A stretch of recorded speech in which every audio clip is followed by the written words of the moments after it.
po mga karancho, Vermanangan here once again. For today's video, I would like to share with you the result of our artificial insemination done to our breeder cow.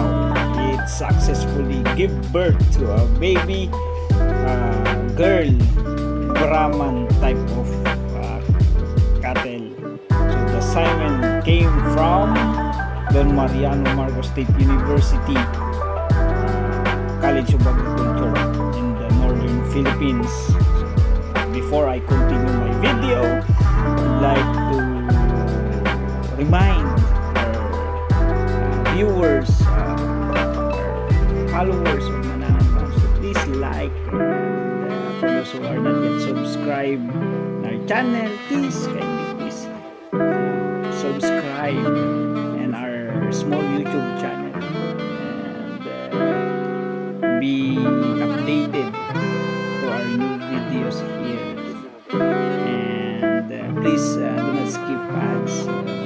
This is our grassland. We are very happy at Manangan Ranch right now because we have a new member of our family, cattle family at Manangan Ranch. After 9 months or 1 year of operations of Manangan Ranch, we successfully produce our first ever cow or cattle in our ranch. This is very special for us because this is our first newborn cow, or the first ever cattle that we have produced from our breeders. This is, by the grace of God, this is very healthy and strong baby girl cow. So it is a Brahman type of cattle.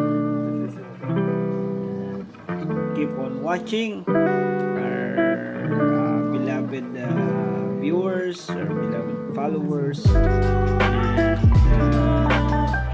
please continue to support Manangan Ranch by not escaping our ads, and continue to watch our videos so that the proceeds from our YouTube channel will also be used in the feeding program that we have started. We have already successfully have a feeding program, supporting feeding program. So thank you for supporting our YouTube channel. Thank you.